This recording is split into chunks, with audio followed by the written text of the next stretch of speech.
I wanted to bring today's episode to the podcast talking about the functional approach if you have POI. This episode is not to be missed. And really, as you know, I was diagnosed with POI when I was 28. I had both my kids with donor eggs. My health came to a crashing halt in my 30s, and I didn't discover functional approach until I was 40. And at that point, I was fully in menopause. So if you are still cycling, and even if you're not still cycling and you have POI, there are things we can do to restore your health and your fertility. I'm so excited for you to listen to our guest. We have Dr. Cabeca, who experienced this diagnosis herself and was able to restore her fertility and really taking a functional approach to this. So excited for you to listen, and feel free to let me know if you have any questions. Hey there. Thanks so much for listening to the Get Pregnant Naturally podcast. And I've got a favor to ask you. If you are enjoying learning about the functional approach to fertility, consider going to iTunes and rating and reviewing the podcast. This is how it helps the show reach more people that are struggling with infertility, knowing that there's another approach that really can get to the bottom of why it's not working in the first place. So all you need to do is, if you're on the app or the desktop, just go in and consider leaving a 5-star rating and leave a review. And there is step-by-step instructions in the show notes showing you exactly how to do that. So if you can just take a few minutes, just take the few minutes right now. You can pause this recording, come back,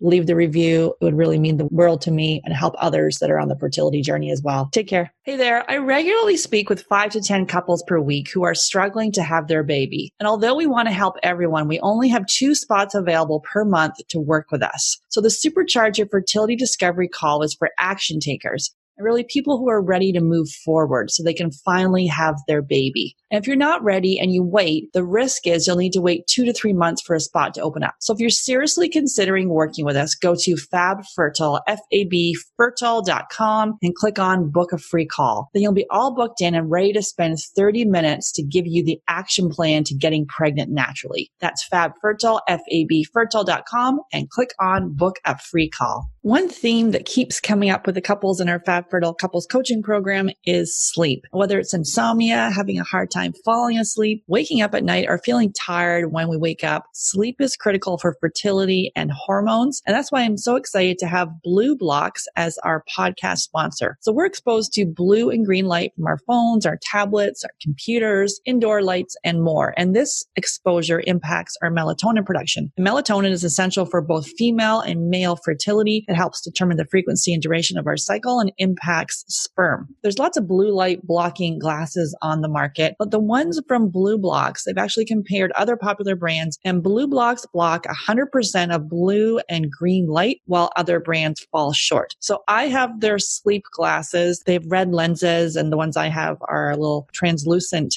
frame, and they're so stylish and really cool. And so they eliminate 100% of the blue and green light in the 400 nanometer to 550 nanometer range. So this is exact range that has been shown in clinical studies to disrupt melatonin and negatively impact your sleep. So all you do is wear your sleep glasses after sunset until it's time for bed, and you'll notice improved sleep after just one use. And it's also cool to use when you're flying for managing jet lag. So I got to say I was a little skeptical about the noticing improvement after one use, but literally I use these glasses and my sleep is actually already pretty good. I used them for one day, and I have to say after one day, I had the best sleep of my life. I just felt so rested. So these glasses, they ship free and they're tracked for all orders anywhere in the world. And also they have all their frames come in prescription, non-prescription, and reading glasses. Plus you can send in your frames and they'll add the blue light blocking and green light blocking lenses to your frame. So this is an easy hack that you can add to your fertility toolkit. All you do is go to BlueBlocks, BLUBLOX.com. Use the coupon code GetPregnantPodcast at checkout and receive a 15% discount. That's BlueBlocks, BLUBLOX.com, and use the coupon code GetPregnantPodcast to receive your 15% discount. I didn't need to go to donor eggs. Obviously, I don't regret it. I have beautiful children. I could have done things differently, restored. I was still cycling back in my 20s. I could have looked at my health, the environmental toxins, the stress I was under.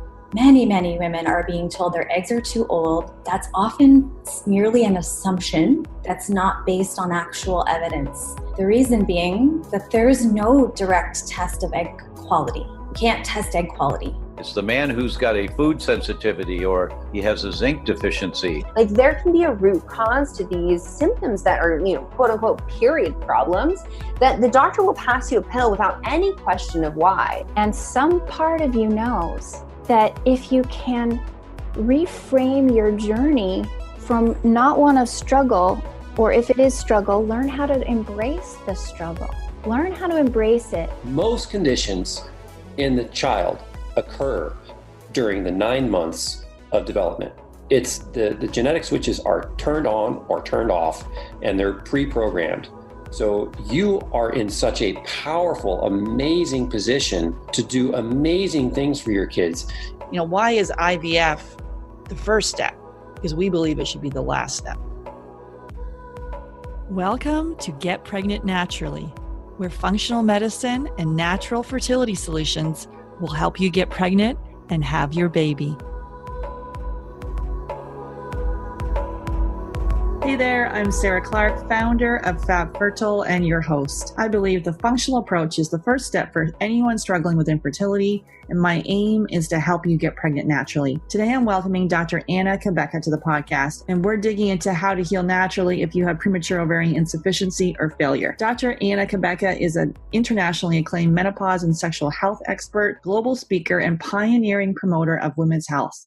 She is Emory University trained and triple board certified in gynecology and obstetrics, integrative medicine, and anti-aging and regenerative medicine. She's the author of The Hormone Fix, a diet and holistic lifestyle program for menopausal women. Her area of specialty includes bioidentical hormone treatments, natural hormone balancing strategies, and she has received extensive notoriety for her virtual transformational programs, including women's restorative health, sexual CPR, Magic Menopause, and she's created successful and popular alkaline superfoods such as Mighty Maca, and the top-selling rejuvenating feminine vulvar cream for women, Jolva. And in her spare time, she hosts the highly regarded podcast series Couch Talk, featuring compelling podcasts focused on a wide variety of important health and wellness topics. And thanks so much for listening. I'm so thankful that you're here. Make sure you hit the subscribe button, and if you know someone else who is on the fertility journey, please share this podcast with them. Hey, Dr. Cabeca, excited to have you on the podcast. I am thrilled to be here with you, Sarah. Thanks for having me. Yeah, awesome. Yeah, if you could share your journey and really how you came to do this work.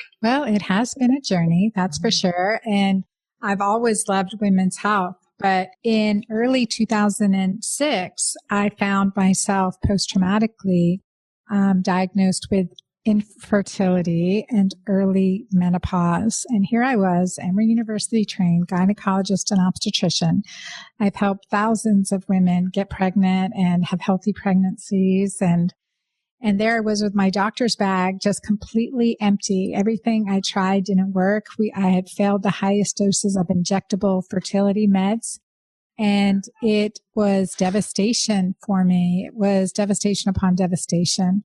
And I was told by my reproductive endocrinologist and colleague and friend that the only chance potentially I had would be egg donation, which for me and my husband at the time was not a viable option. So that led me on a journey around the world, essentially looking for answers and just healing and grieving. Felt like I needed to leave my medical practice, just take a sabbatical, because with the grief that we experienced, from number one, losing a child and then having the diagnosis of infertility, it was really trauma on trauma. This led us on a journey around the world. And as a result of this journey, not only did I heal my early menopause, but also reversed my infertility. And at age 41, became pregnant and delivered a beautiful baby girl. Her name's Ava Marie. So I would say, with God's guidance and a lot of spiritual healing, physical healing, mental healing, everything that it was necessary for me. It was a process. It's been a process. And so through that and incorporating that into my medical practice, this,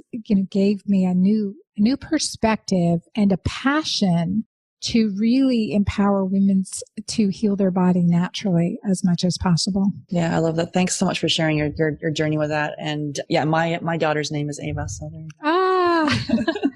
A good name. There you go. Yeah. So if you could share with us, just explain to us why POI, or POF as it was called, now POI, premature ovarian insufficiency, isn't early menopause. Yeah. Well, there's many reasons, but typically we look at that as a completely unique sequence of events, but yet there's so much that's interrelated there. You have the concept of premature ovarian insufficiency with the negative feedback on the ovaries that are causing them not to secrete adequate hormone and create follicles and ovulate, where we look at early menopause as this transition, like our ovaries are already essentially, I don't want to say exhausted, but aged out, so to speak. Yeah, I was diagnosed with POF, or as it's now called POI, when I was 28 and had both my kids with donor eggs. And so, yeah, I'm really passionate about this topics. And so for you, and I didn't discover the functional side of things till I was 40. So for me, I was no longer able to gain my cycle. So I wanted to dig into this for us.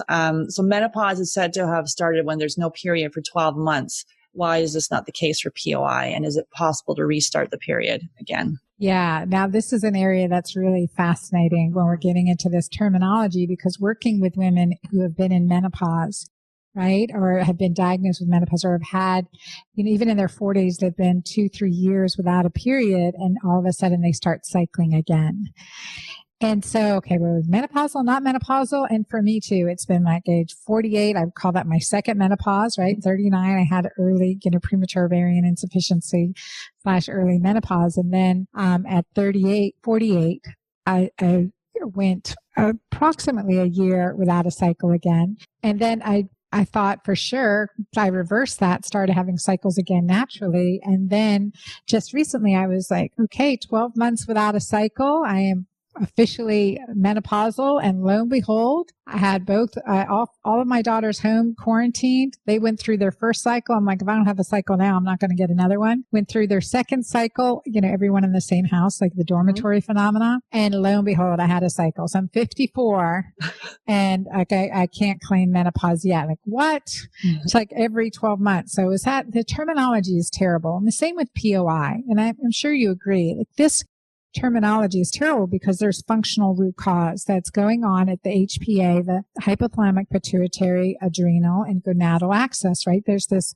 communication through our nervous system that affects our hormones. And so I think this is really, and it's influenced not just by our internal hormone production, but like I gave you the dormitory phenomena when everyone in your dorm or your house is cycling at the same time, synced up, right? And so like, what's the effect of that? How that affects our own natural ovarian cycle, right? There's an environmental component and an energetic component as well. And now I forgot what your question was about early menopause. Yeah. So for POI, is it, and there's no period for 12 months. So why is this not the case for POI? And is it possible to restart if it's been more than 12 months without the period, which you've said that that is the case. It is. And I've seen it in clients over and over again that people will start following my Keto Green approach. And I have 2 books, The Hormone Fix and Keto Green 16. The Keto Green 16 is more of a nutrition lifestyle diet plan, and the Hormone Fix it's more about, takes more than hormones to fix your hormones. So it's a comprehensive lifestyle. Really, it's mandatory reading. Let's just say that for every woman. It's amazing. I just finished it and I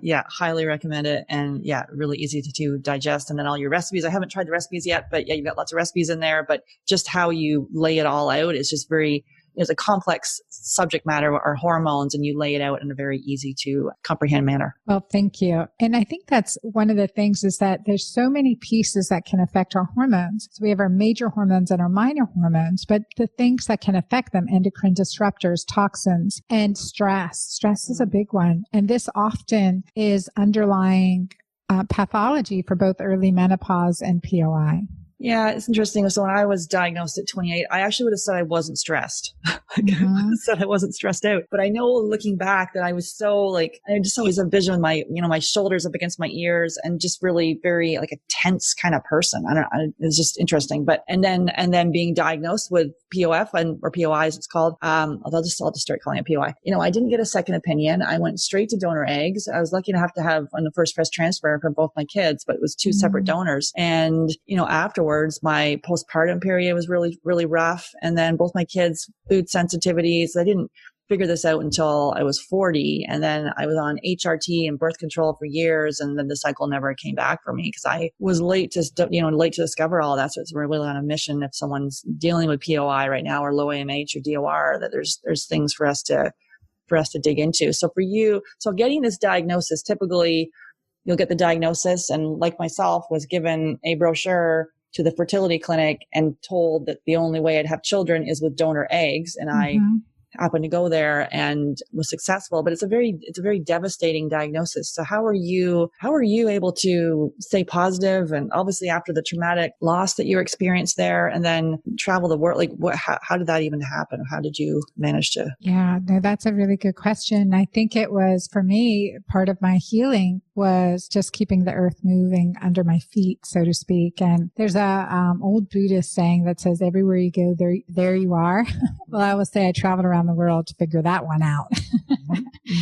But I think it was devastating for us and for me individually and with all my education and knowledge and for my family. One of the things is, you focus on those rare cases of, this client had premature ovarian insufficiency and spontaneously conceived. That blessing that one time after a diagnosis or others. And so there was that in the back of my head because I had a couple patients that had POI in their 20s and conceived naturally in their 30s. So I think, okay, well, what's going on there and how was this possible? And when we think about, again, what are the underlying reasons, genetics or autoimmune or, other underlying causes that could be problematic affecting our ovaries? You think I held on, I didn't actually have a resolve saying I'm going to reverse this. That was not. I just knew that I needed to keep moving. As physicians, we give diagnoses to our patients and we say, this is what you have. End of story, right? That's not the case. And when I came back,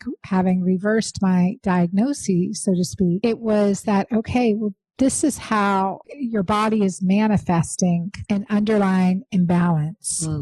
And this is what we need to do to heal at the simplest level, cell-to-cell communication. Like, how do we heal cellular communication? Because ultimately, that's what it is. I always give the analogy, like if kids are fighting and aren't getting along, aren't talking to each other, yelling at each other, that's really poor communication, right?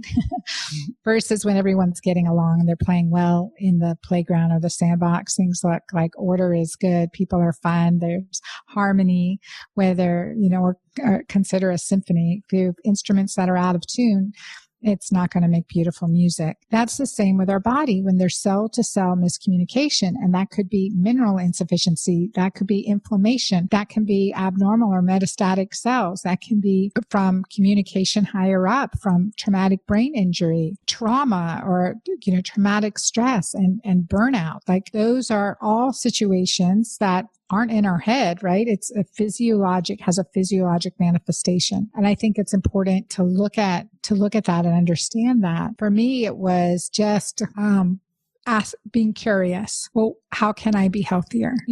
What's my next right step? And I couldn't even think beyond that. I would just think, what's my next right step? And now I can look back and say how the effect of trauma, stress, and grief affected my nervous system. And I write about this, chapter 8 of The Hormone Fix, the oxytocin cortisol disconnect, right? From chronic unrelenting stress, I would say oxytocin goes up, cortisol goes down. Cortisol goes up, oxytocin goes down. And when cortisol's up too long, our area of our brain, the PVN, suppresses cortisol production. So you're in this dangerous space where oxytocin is low, our hormone of love, bonding, and connection, and cortisol is low. And so we feel disconnected. We feel alone. We feel depressed. We feel burnout. We don't feel love. Like we can say, I love my husband. I don't feel love for him. Or I love my job. I don't feel love for it. I used to love going out and doing this and that and the other thing. Now I'm just isolating more and more and more. Now I've been there. I've been to the dark depths of this feeling, this emotional lack of, any joy in my life. And so I know how that feels and how that fallout can be. For me, it led to divorce. It led to burnout in an occupation I loved. It led to a physical and emotional exhaustion. And so this being able to see that now, how physiology drives behavior, has opened my eyes to be able to help people by modifying many of our behaviors to improve our physiology, as well as addressing the underlying issues. So, from my book, The Hormone Fix, I write that, oh my gosh, as a gynecologist, I want it all to be about progesterone and estrogen and testosterone and even DHEA. But it's really not. It's about the most powerful hormone in our body, oxytocin, and its two, lackeys, insulin and cortisol. It's about these three really powerful hormones creating a life that puts oxytocin at the crown. So love and kindness and goodness and caring and compassion and empathy and giving at the crown of our lives. And that's the hormone oxytocin. Yeah, I think even with this, I know this POI diagnosis is so devastating. And so even getting the diagnosis could then be traumatic and sending one down, because that diagnosis gets really embedded in people's hearts and souls. And even if they may not even be able to visualize it working, like just getting in that really dark place of thinking that donor eggs are the only option, maybe that won't even work. Right.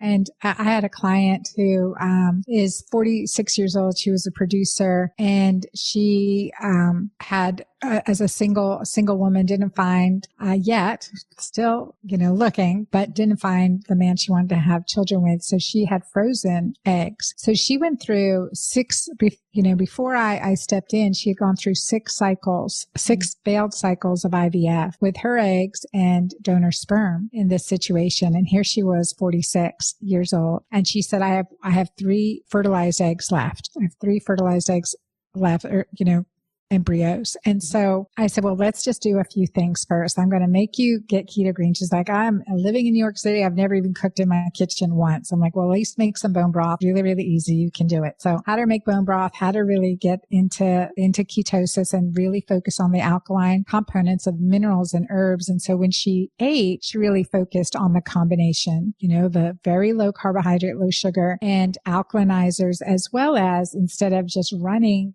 for exercise all the time, to do some yoga and stretching and Pilates and take a couple days off. And so changing up her routine, because there's a nourishing aspect to our body that's alkalinizing food wise, but there's also lifestyle factors.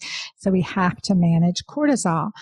And she also started my Mighty Maca Plus. She started that 2 scoops a day, and she started working with an acupuncturist. So there's a combination of things here. But on her 7th cycle of IVF, she became pregnant. 2 of them took. She became pregnant with twins. Oh my goodness. And she soon thereafter delivered twin boys. Oh. Yep. And so now she's 48 with 2-year-olds. My goodness. Living in quarantine in New York City. Oh, boy. So I say we can never give up hope. Yeah, and it's absolutely. Like, just what's your next right step? And I think too, if you can see it, you can experience it, and not to give up hope. And I'll tell you, part of my journey around the world, again, remember, I'm Emory University trained gynecologist obstetrician. I'd already been a specialist, already studied functional medicine, already studied hormones and bioidentical hormones, and been a big proponent of this and lecturing and training already at that time of my diagnosis. There's always something I will say there's always something I need to learn, and God will be sure to show it to me, right? Experience it firsthand so I can figure it out. Well, part of this was a trip when we went to Indonesia, and I studied with this Indonesian healer, and in Bali, in Ubud, Bali. And he evaluated us. It was really neat, his interaction with my daughters and my husband at the time. And then, I said, well, I'm infertile. I've been diagnosed with infertility. I saw an ultrasound, my ovaries are shriveled up, right? And despite highest doses of injectable meds, I had very little ovarian response. He just put his hand on my head and I was like, ow, it hurts. Like put your hand on the top of your head, your fingers on the top of your head and like push down into your head. Well, for me, there were these incredible tender points. Like it really hurt at the top of my head. And I said, oh my gosh, what does that mean? And he said to me, you worry too much. Yeah. He said, you worry too much. And of course, I had PTSD. I worried for my children. I worried I couldn't sleep. I was frenetic, essentially, in so many ways. And even externally, I was cool, calm, and collected. That's just my personality. Internally, I was on fire. And I didn't know how to be any different. That was interesting. It says, nothing's wrong with your ovaries. You worry too much. And so that understanding that hormonal disruption caused by trauma, stress, and cortisol was really eye-opening to me. So that seeded in my mind, even though I thought, I'm just a crazy man, right? That seeded in my mind a curiosity. Well, what if that's the case? Then, let me worry about stop worrying. How do I do this? So that's was really fascinating to me because now I look at my patients and I say, well, we need to resuscitate your ovaries. We need to resuscitate your thyroid gland. We need to resuscitate your testes or your adrenal glands. We need to resuscitate your liver, your pancreas, your gallbladder. We essentially need to bring life back into them by looking at what is causing them to be stagnated or suppressed or functioning not optimally, because we're not designed to be out of balance. We're designed to be in balance. So that opened my eyes to look at where could the disruptors be coming from. Yeah, willingness to dig deeper and to go there into those painful emotions. If it's the worrying, which most people that I'm coaching and people that are listening to this, they're going through infertility, it's either, catastrophizing or ruminating about the past. And there's just so much uncertainty, and worry is front and center that, it may not work. So yeah, being able to really go into those triggers. I agree. And it's heartbreaking. And I think it seems simple to say because we can get into the what if, like the devastation of, that time of the month and dreading. I mean, it's PTSD when you get your period every month and you're trying to get pregnant. It's traumatic each time. Say, well, it may be, even just to give that, it may be this cycle that I'm pregnant. It may be. And versus, what if it doesn't work this time? What if it does work this time? Mm-hmm. I may be pregnant right now, and I think it is a shift in physiology. It's something I tell my clients all the time. Part of my Magic Menopause program that we teach online is establishing a cheer word. So whenever you're at a stop sign or go to the sink or use the bathroom or whatever you may be sitting having coffee, think of a cheer word, a word that brings you joy or happiness, that brings a smile to your face. Maybe it's the word smile. I've used that one a lot. Or jiggle, or the name of an animal that you love, or your best friend that makes you laugh all the time, or a funny something, that brings a place that you imagine and it makes you happy and naturally brings a smile physically to your face when you say the word, that it actually, your lips go up on the corners. It makes you smile, and use that word throughout the day because number one, at the end of our, as we get older and have laugh lines and, wrinkles, right? We want them to be laugh lines, not frown lines. And if you look around at resting faces, some of them are not happy, right? So there's a vanity point there, but it also shifts your physiology. And maybe it's the name. Maybe it's the name of your unborn baby or your spirit baby. And maybe it's it can be whatever brings you this sense of a loving entity, a loving experience. A lot of love, joy, happiness, and or laughter can be completely silly, like my word jiggle, but it does make me smile.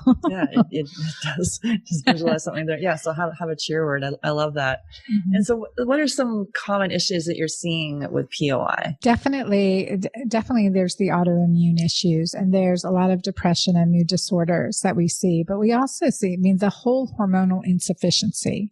And so when we look at this, we see oftentimes this sense my body is betraying me because it's not working the way it's supposed to work or the way I intended it.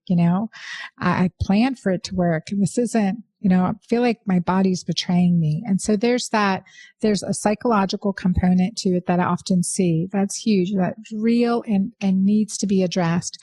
And then there's the physiological component. So from a functional medicine standpoint, it's healing the gut, healing the GI tract, breaking up with sugar and all inflammatory foods. Now it's about getting keto green and doing intermittent fasting as well as extended fasting to heal the GI tract.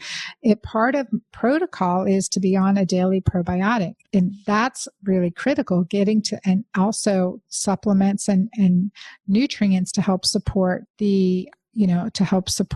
our natural hormone production. It's also increasing heart rate variability, getting out of the stress mode so that we're in this parasympathetic state as often as we can be versus sympathetic fight or flight, because that's driving down cortisol even more. And it's doing activities and practices that increase oxytocin, our hormone of love, bonding, and connection, the hormone of laughter and orgasm and pleasure and childbirth. So in doing things to increase oxytocin, because oxytocin is the most alkalinizing hormone of our body and the most, healing hormone of our body as well. As I mentioned, when we empower oxytocin, we're able to stabilize, lower cortisol. And so there's those components. Often in clients, I use bioidentical hormones, but cyclically, I've had clients with POI come into my practice and they would be on birth control pills, which, for me, and for, I understand it will artificially produce periods, but we're not getting to the underlying issue. We're not supporting ovarian function or resuscitation at all in that way. And so using bioidentical hormones cyclically and in a way that nourishes our body is very powerful, but also doing everything we can to support the adrenal glands. When we support the adrenals, we support the ovaries.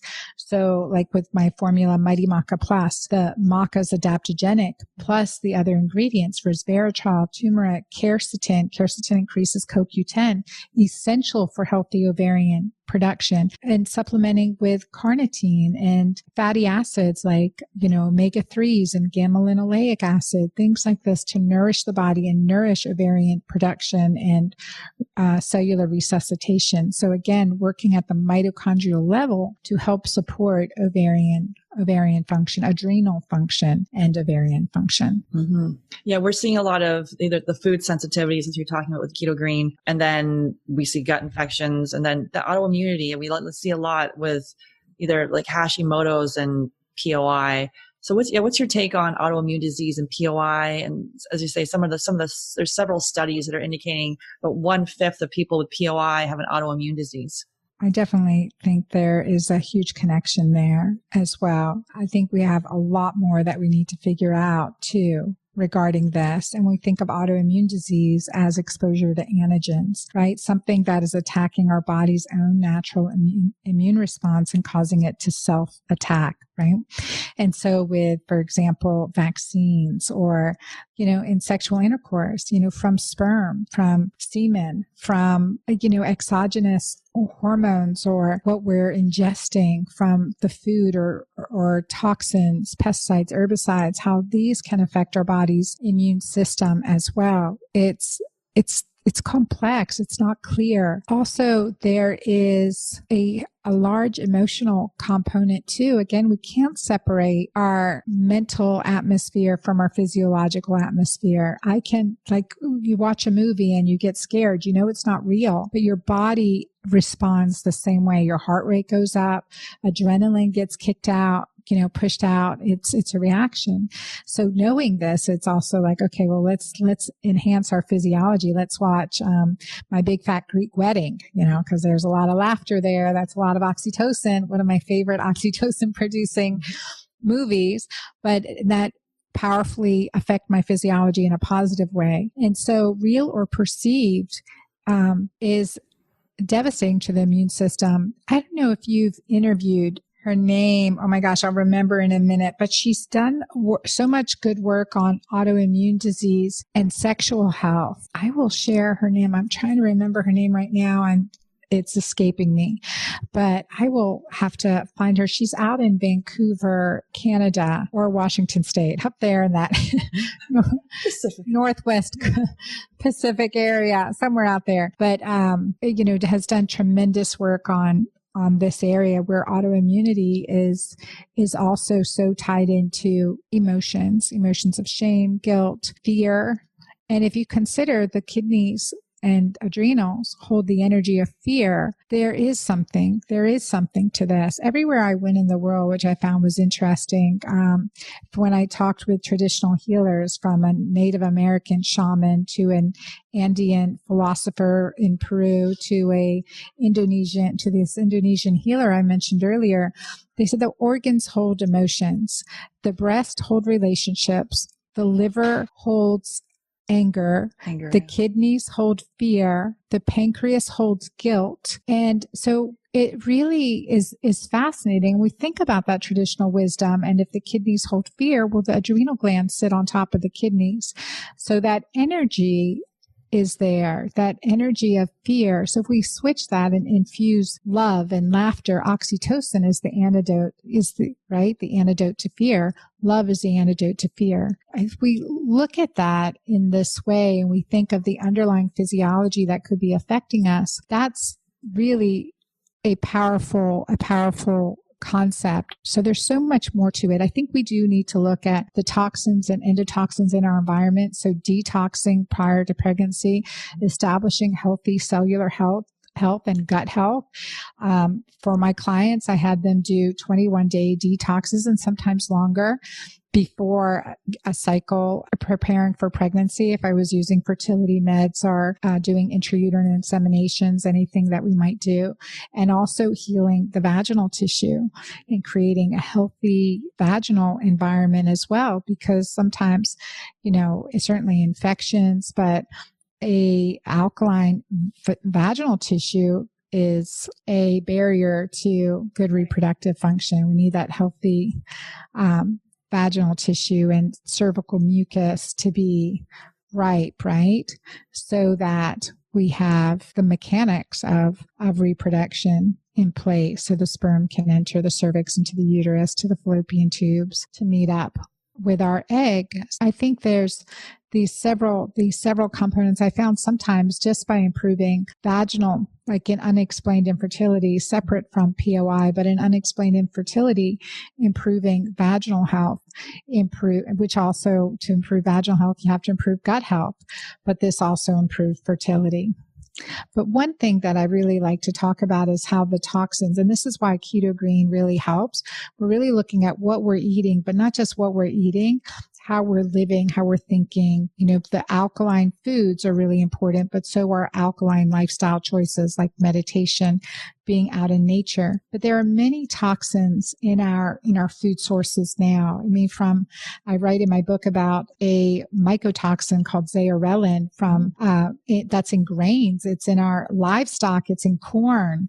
And it's terrifying because we know that it's significantly related to infertility as well as feminization of our male species. And this is really, it's fascinating because we have to look and see what the consequences of our environment are having on us. Yeah, absolutely. Are you able to go back just with the detox you were talking about that? What would the detox look like? The detox really is like, for me, we do a Keto Green detox. So it's no white, no wheat, no sweet. So really getting off of sugar, getting off of grains and any white potatoes, white starches, and like gluten. And really, I want you to be completely grain free. And that means even legume free for a period of time. And then focusing on greens and then healthy meats, and fish, or even doing, in my plan, Keto Green 16. We have the vegan Keto Green 16, which is also grain-free and dairy-free, because those are really potent immunostimulants. They are allergens, and we have most food sensitivities to dairy, to wheat, to soy, to eggs, to peanuts, to we'll put in here sugar, and I'm missing a couple. Eggs. Corn is another one, and eggs. Yeah. Yes. And so I really cleaned up Keto Green 16 to make it simple and to remove all the highly allergic food, the foods that we're highly allergic to are more likely to be sensitive to. But there also, when we're choosing meats, because I love the power of plants and I love the power of meats. So grass-fed, grass-finished beef and wild-caught fish and free-range chicken and these things that we can use. But considering the source, we eat what we ate. Right? Mm-hmm. So that, and it's also how they lived and how they died. If they lived in stressful situations, if they died in stressful situations, then those hormones are then ingested by us. I think it's naive to think it does not affect us. Mm-hmm. Why wouldn't it? Of course it would. Mm-hmm. What's your take on hot flashes and POI? Yeah. So I think here's where the supporting our hormones from the bottom up is really important. So one thing, again, we use is Maca, my Mighty Maca Plus formula, to help with hot flashes and to help with the adrenal response. I believe that with POI, as well with most every one of us, that we have to get to heal the underlying cellular miscommunications that are happening. So with supporting the adrenal glands to help, and to use bioidentical hormones in a cyclical fashion if needed, and that can tremendously help. But also with that, with hot flashes in general, whether POI or part of menopause, insulin sensitivity, one big reason that we see often persistent hot flashes is because of insulin resistance. Mm-hmm. So snacking is a no-no.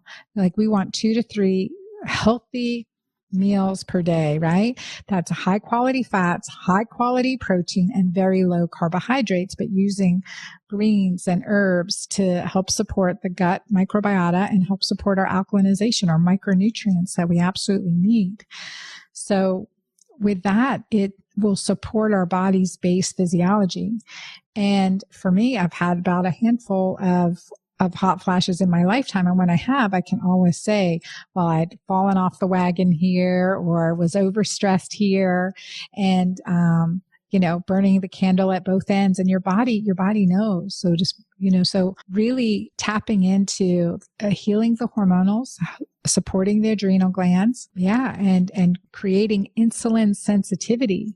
That is critical for good health. Mm-hmm. Yeah. The hot flash is a key to dig deeper. A lot of people with POI, when they get that, think it's game over, that menopause is around the corner. So it's like super scary when those start coming.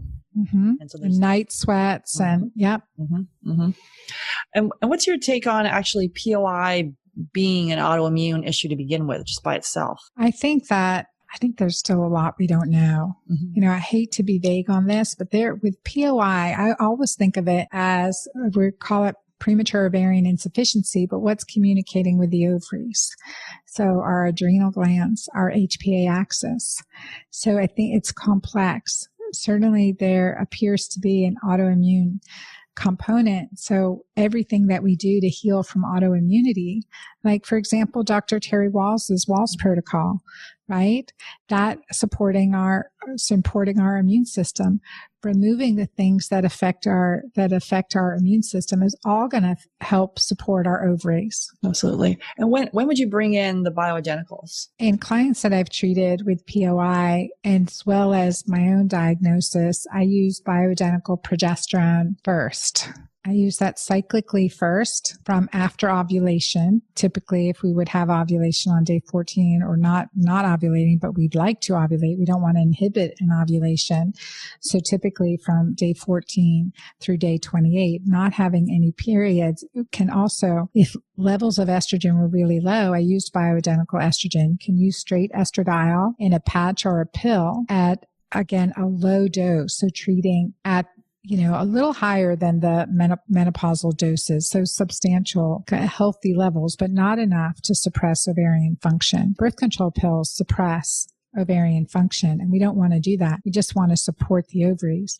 So using, perimenopausal or menopausal levels of hormone or slightly above to complement ovarian function, but really supporting with DHEA, looking at testosterone levels. Again, we support from progesterone and DHEA first, and estrogen and testosterone second, but not enough of either to negatively feedback or inhibit our body's own natural production.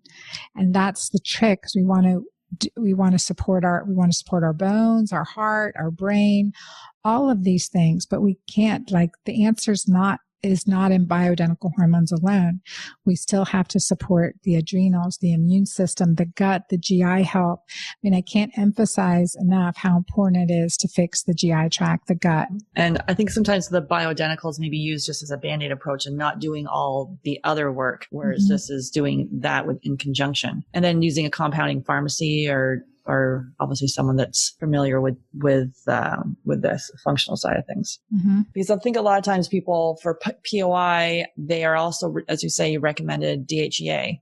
And not even, what's your take on that? Just a blanket recommendation for that? Well, definitely look at your levels, right? Definitely want to look at your levels. And I again, I will say start low, go slow, and see how you do. Because you don't want to create something that's going to have negative side effects. And again, we don't want to suppress our own body's natural production either.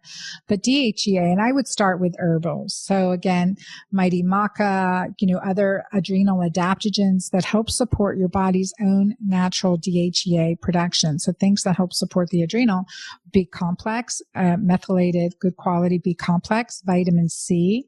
Specifically, when we look at Bs, we look at B3, B5, B6, but really you want a full complement of methylated or bioactive B vitamins. Quality high dose vitamin C, 2,000 to 4,000 international units a day to support the adrenal glands, and using adaptogens. Ashwagandha is an adaptogen, maca is an adaptogen, and then there are genetic adaptogens. In Mighty Maca, I put in resveratrol, turmeric, and quercetin. All of these have been classified as genetic adaptogens too. In other words, just really helping support our body's natural processes. So giving our bodies the nutrients that we need, but also on this other side, how well are we sleeping? How well are we handling stress, real and perceived stress? And have we done the underlying physiologic work from any trauma, childhood traumas, traumatic events, traumatic thoughts, and healing our physiology? I think something that goes really under evaluated is our heart rate variability. Now, as an obstetrician, when someone's in labor, we're listening to our baby's heart rate and we're listening for that variability. And when there's a lack of variability, we know that that baby's really sick and we need to get that baby out. But when there's healthy variability, we're like, okay, good. We can keep watching, can let the labor continue. Baby's doing well. Everything, is progressing. But when we start losing that variability is when we need to expedite delivery. So to speak, right? I sound like FedEx. We need to expedite, but we need to help the baby come out, right? As quick and safely as possible. And so whether, whatever needs, but then the baby's born and we stop listening to heart rate variability. So we have to, HeartMath has done a lot of eye-opening information in this, work in this, and it's so true. Heart rate variability makes a huge difference. So as I started monitoring in my practice, people's heart rate variability, my own was completely flatlined. One of my teenage daughters, completely A-type personality, flatlined heart rate variability.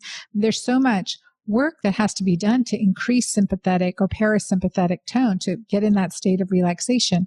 And one of the best things that we can do to increase heart rate variability is to practice compassion. A simple exercise that we can do right now, if you'd like, to increase heart rate variability is to experience self-compassion. And this, I remember reflecting right now, just reflecting on a time where you felt so loved, so validated, so safe and protected and cherished. And that maybe it's your mom looking at you and cheering you on or maybe it's your spouse proposing to you, and maybe it's your child being born and you just see this unconditional love. You experience this tremendous amount of love and vulnerability and compassion. And maybe it's just being in nature and feeling connected to nature, to God, to spirit, and to yourself within your body and the rest of the universe. So you can feel this moment of opening your heart to this compassion. It can increase your heart rate variability.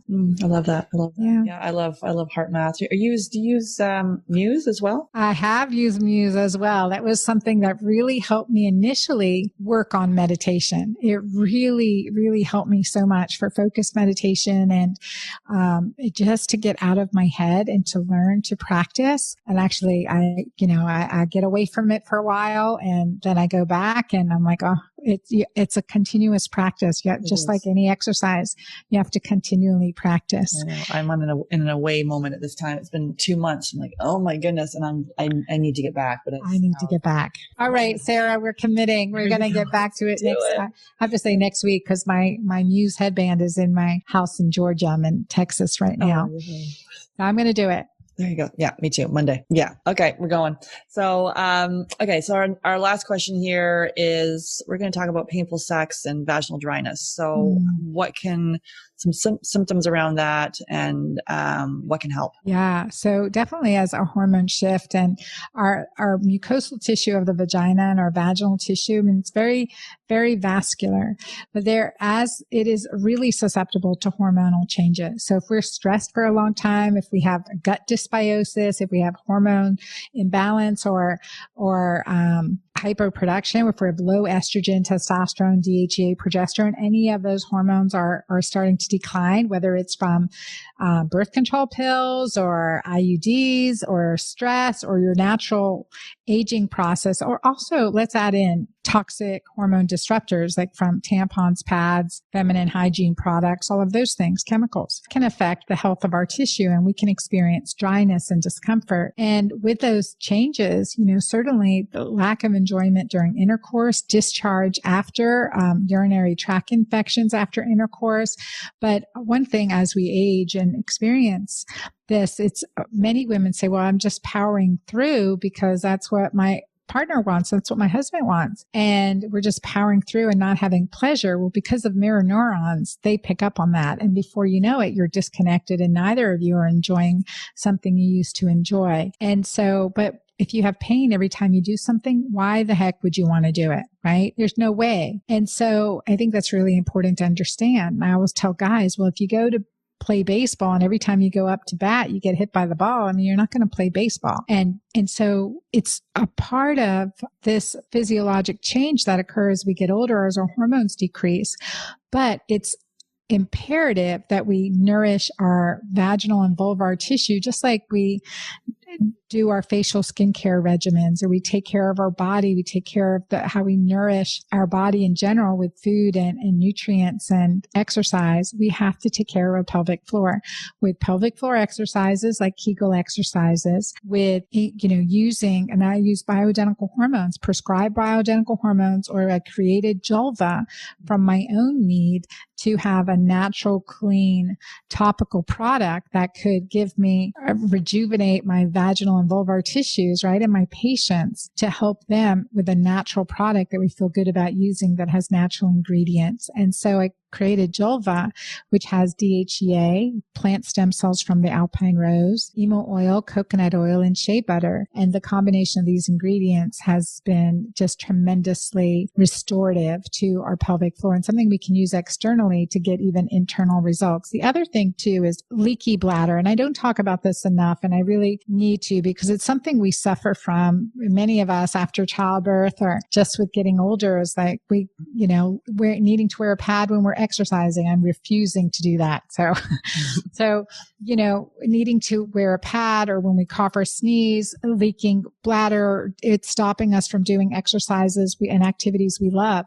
But we can definitely repair and restore. And as a prescriber of bioidentical hormones, prescribing vaginal hormones, and something I did frequently or topical formulas to help my patients. But when I retired my clinical practice, my patients were like, no one will give us this prescription, or they won't give us this hormone, or they don't know anything about it.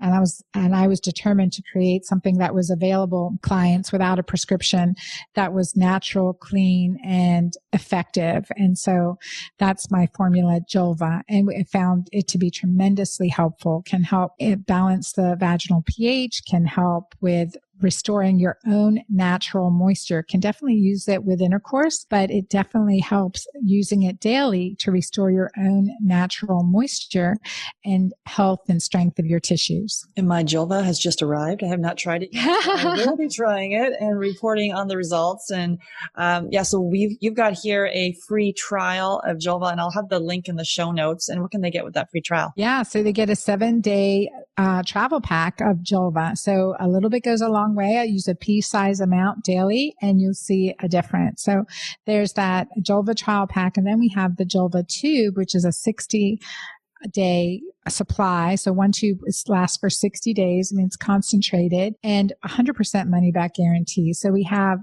that as an option too. So the 7-day trial pack, you get that for, I think it's $4.95 shipping and handling. That's available. I'm also offering your clients to the Mighty Maca trial packs too, so they can try that too. We'll have the link in there as well. And yeah, as far as a Julva, you've got so many success stories on there. So if you're dealing with painful sex or vaginal dryness, definitely something to try. And as far as with POI, do you feel that goes hand in hand with POI early on, or is it just something later? Well, I think often it's a symptom early on, and it can have long lasting consequences. Like we worry about the loss of integrity of the vaginal tissue, prolapse, incontinence issues. And that I think those are some of the biggest longer term issues that we often see. So an ounce of protection is worth a pound of cure. And that's where I feel is really valuable to protect ourselves naturally. And even just like if we're having discomfort during intercourse, I have a do-it-yourself kind of formula too, because if you're having dryness or irritation or discomfort after intercourse, using aloe vera gel combined with a fractionated MCT oil can be very beneficial, but that can also interfere with sperm motility. So the nice thing about Julva is you use it externally to get the vaginal benefits.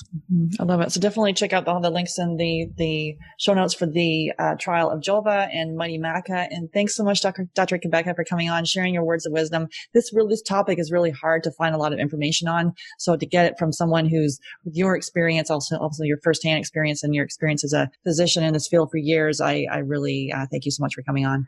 No, thank you for having me. Thank you for the work you're doing and spreading hope and wisdom and knowledge and inspiration. Thank you, Sarah. Awesome. I wanted to let you know, since recording the podcast episode with Dr. Anna Cabeca, I have had a chance to try Julva, and I highly recommend it. So personally, I've been experiencing painful sex for a number of years. Like it has just been like cut glass. It has been brutal. And I've tried many things, and I tried Julva, a couple applications, and yeah, so it is really good. So if that's something that you're experiencing, I highly recommend Julva. It's also great for any kind of urinary leakage, so vaginal dryness and discomfort. It helps also to deepen your passion and sensation, and it can improve skin elasticity and vaginal tightening. So if that's something that you want to learn more about, you can click on the link in the show notes, and I highly recommend. She has a 7-day free trial, so really nothing to lose there. I also love it because it has no additives. It's estrogen free, it's non-GMO, it's paraben free, it's phthalate free, and so it's only using natural products that your body loves. And it's not tested on animals. If this is something that you want to learn more about, just go to the show notes, click on your free trial of Julva. Melatonin is important for female fertility. It helps regulate hormones and maintain the body's circadian rhythms. Plus, it helps determine the frequency and duration of the menstrual cycle. Plus, it impacts sperm count and motility. Blue and green light negatively impact our melatonin production. That's why we recommend Blue Blocks, blue and green light sleep glasses to all our one-to-one clients. Simply go to Blue Blocks, BLUBLOX.com, and use the coupon code GET Pregnant Podcast at checkout to receive your 15% discount. That's BlueBlox, BLUBLOX.com, and use the coupon code GetPregnantPodcast. Hey there, I regularly speak with 5 to 10 couples per week who are struggling to have their baby. And although we want to help everyone, we only have 2 spots available per month to work with us. So the Supercharge Your Fertility Discovery Call is for action takers, really people who are ready to move forward so they can finally have their baby. And if you're not ready and you wait, the risk is you'll need to wait 2 to 3 months for a spot to open up. So if you're seriously considering working with us, go to Fab Fertile, FABfertile.com, and click on Book a Free Call. Then you'll be all booked in and ready to spend 30 minutes to give you the action plan to getting pregnant naturally. That's Fab Fertile, FABfertile.com, and click on Book a Free Call. I'm excited to offer you a special gift. If you are a U.S. resident, text Fertile, Fertile, to 55444. You'll be prompted to enter your email address and you'll receive our Fertility Yoga download. In this 20-minute intro video, we focus on a calming and peaceful practice to connect back to our heart. These simple yoga poses can help quiet negative thoughts and make you feel more in control. Download it now and get started today. For U.S. residents, text Fertile, Fertile, to 55444. For non-U.S. residents, go to Yoga Freebie, Freebie, to access your special gift. That's yogafreebie.com to access the free fertility yoga download. The Get Pregnant Naturally podcast, including show notes and links, provides information with respect to healthy living, nutrition, lab testing, and is intended for informational purposes only. The information provided is not a substitute for medical advice, diagnosis, or treatment, nor is it to be construed as such. We cannot guarantee that the information provided on the Get Pregnant Naturally podcast reflects the most up-to-date medical research. Information is provided without representation or warranties of any kind. Please consult a qualified physician for medical advice and always seek the advice of a qualified healthcare provider with any questions you may have regarding your health and nutrition program.